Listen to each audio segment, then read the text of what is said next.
கிறிஸ்து இயேசுவில் அன்பிற்கினிய சகோதரர்களே, சகோதரிகளே, மீண்டும் பிறக்க வேண்டும்.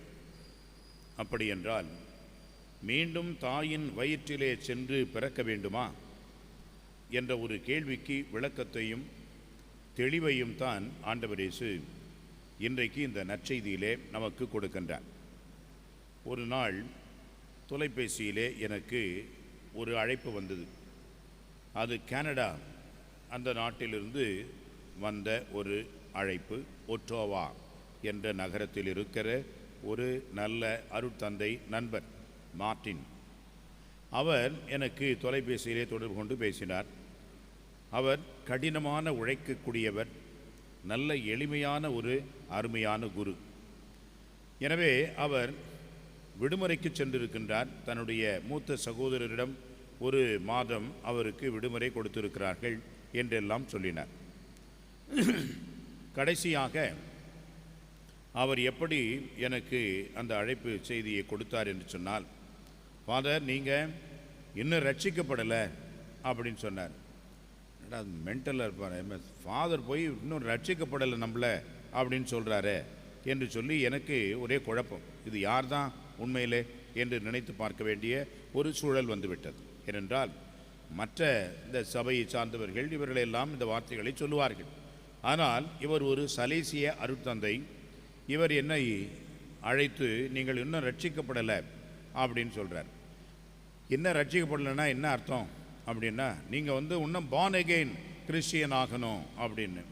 எப்பா, நான் சாமிராய் 30 வருஷத்துக்கு மேலே உட்காந்துருக்கிறேன். நான் இப்போ போய் நான் எப்படி பார்ன் அகெயின் கிறிஸ்டியன் என்று சொல்கிறேப்பா என்று சொன்னேன். அவர் சொல்கின்றார், கத்தோலிக்க திருச்சபை நல்லதுதான், ஆனால் மறுபிறப்பு பெற்ற கிறிஸ்தவர்களாக மாற வேண்டும் என்று சொன்னால் நீங்கள் இங்கே வாருங்கள், நான் உங்களுக்கு எல்லா ஏற்பாடுகளையும் செய்கிறேன் என்று சொன்னார். இனிமேல் பேச விரும்பாமல் தயவுசெய்து வச்சிருப்பான்னு சொல்லி அவ்வளோதான் அனுப்பிச்சி வச்சுட்டேன். நிறைய பேருக்கு இந்த நோய் இருக்கிறது. இது ஒரு பலவிதமான வகையிலே மக்களை பிடித்து ஆட்டுகின்ற நோய் இருக்கிறது. அன்புக்குரியவர்களே, அடிக்கடி நான் சொல்வேன், புத்தி முத்திருச்சுனாக்கா பக்தி இல்லாத போயிடும். ஏனென்றால் எதை எடுத்தாலும் அறிவியல், கணக்கு, இப்படித்தான் விதி என்றெல்லாம் பலவிதமான கணக்குகளை நாம் போடுவோம். புத்தி முத்திருச்சுன்னா பக்தி இல்லாமல் போய்விடும். எனவே தான் ஆண்டவர், உங்களிடம் என்ன இருக்கிறது? உடனே புத்தியால் என்ன செய்கிறார்கள்? கணக்கு போடுகிறார்கள். 2 மீன் துண்டுகள் 5 அப்பங்கள் தானே இருக்கிறது என்று புத்தி சொல்கிறது. ஆனால் பக்தி அதிகமாகிவிட்டது என்று சொன்னால் புத்தியே இல்லாத போயிடும். அன்புக்குரியவர்களே, பக்தி அதிகமாகிவிட்டால் புத்தி இல்லாமல் போய்விடும் என்று சொன்னால் கடவுளே கதி என்று 24 மணி நேரம் இங்கே இருப்பார்கள். ஜுரம் அடிக்குது, தலைவலிக்குது, உடல் சரியில்லை என்று சொன்னால் கடவுள் நிச்சயமாக நமக்கு உதவி செய்கிறார். நாம் வேண்டிக் கொள்ள வேண்டியதுதான். கடவுள் யார் வழியாக நமக்கு உதவி செய்கிறார்? மருந்து மாத்திரைகள் வழியாகவும் மருத்துவர் வழியாகவும் இதை செய்கிறார். ஒரு சில சபைகள் என்ன செய்கின்றார்கள்? ஊசி போடக்கூடாது, ரத்தம் மாற்றக்கூடாது, மருந்து சாப்பிடக்கூடாது என்றெல்லாம் ஒரு மூலக்கட்டத்தனமாக செய்கின்ற கொள்கிறார்கள். அன்புக்குரியவர்களே, இரண்டு எக்ஸ்ட்ரீம்ஸ் என்று சொல்கின்றார்களே, அதுதான் உண்மை. எனவே பக்தி அதிகமாகிவிட்டால் புத்தி இல்லாமல் போய்விடும். புத்தி அதிகமாக போய்விட்டால் பக்தி இல்லாமல் போய்விடும். இந்த புத்தியும் பக்தியும் இரண்டும் கடவுள் கொடுப்பது தான். இரண்டும் சமமாக வைத்து நாம் வாழ வேண்டும் என்பதுதான் மனித வாழ்வு. அதைத்தான் ஆண்டவர் இயேசு இன்றைக்கு நமக்கு உணர்த்துகிறார். நாம் அனைவரும் இந்த உலகத்திலே வந்ததே இறை திருவுளத்தின் அடிப்படையில் தான் வந்திருக்கின்றோம்.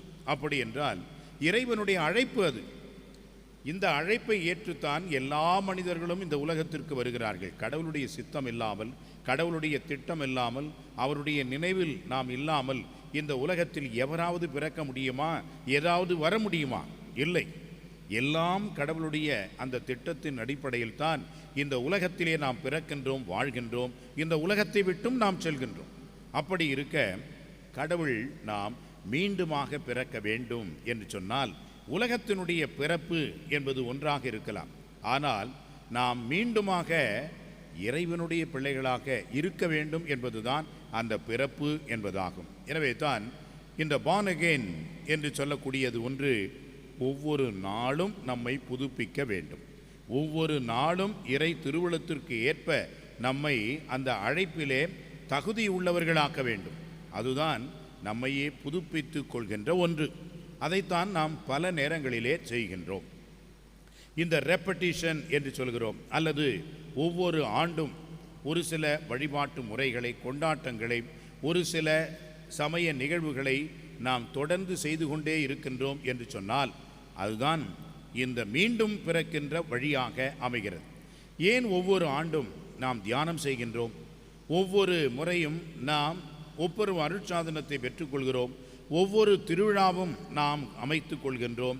இதையெல்லாம் எதற்காக என்று சொன்னால், இந்த கால சக்கரத்திலே, சுழற்சியிலே நாம் பிறந்துவிட்டால் மட்டும் பற்றாது, ஒவ்வொரு ஆண்டும் அதை மீண்டும் புதுப்பிக்க வேண்டும். அதுதான் பிறந்த நாளினுடைய நோக்கம், பிறந்த நாள் நமக்கு கொண்டாடுவதற்கான அர்த்தம்.